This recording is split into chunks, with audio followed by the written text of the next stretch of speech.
Pierre Donadé, bonjour. Vous êtes maire de l'Escarène. Oui.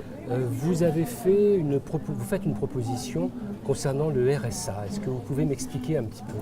Eh bien oui, si vous voulez, donc on est confronté dans nos petits villages à voir des gens qui ne font rien et des jeunes employés qu'on prend même en contrat aidé et qui sont parfois moqués par ceux qui sont au RSA parce que eux gagnent quasiment plus que ceux que l'on prend malheureusement uniquement en 20 heures dans le cadre des PEC que gentiment notre préfet nous accorde.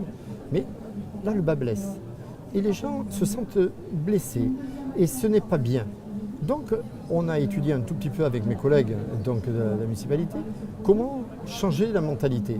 On a trouvé cette solution parce que quand même le RSA c'est quand même 18 milliards en France. 18 milliards qui sont perdus puisque si vous voulez ça n'aboutit pas sur de la formation, ça n'aboutit pas sur de l'emploi. Et cela laisse les jeunes en jachère. On laisse en jachère ou ils retournent en jachère et ça ce n'est pas bon. Donc comment alors aller au-delà? Donc actuellement, Monsieur le Président de la République envisageait de faire un nouveau système, un RUA, revenu universel d'activité, qui donnerait la possibilité aux gens l'obligation de travailler et si au bout de 2 refus, hop, on coupe les allocs. Donc nous avons pensé différemment. On a pensé plus solidarité.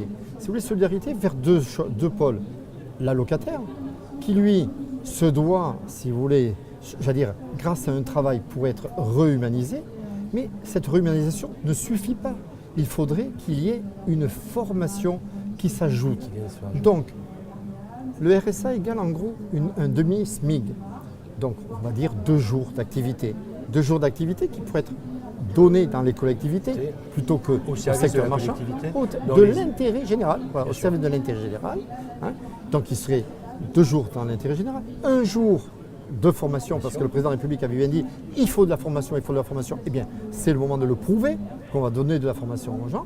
Et nous, petites communes ou même grandes communes, eh bien, ça nous permettrait de donner à boire à nos personnes âgées, ça nous donnerait à faire traverser les rues, ça nous donnerait à faire des tas de choses, à arroser des plantes, en l'environnement, des tas de petits services qui remettraient, j'allais dire, les gens dans le circuit, dans la dignité. Vous savez, c'est une insertion dans la dignité. Et ça, je pense que ça serait très bien.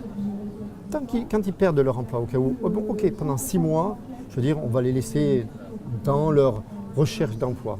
Au bout de 6 mois, on va leur proposer cette formation et on va leur proposer au cours de ces 6 mois, au moins, non pas 2, mais 3 possibilités d'emploi.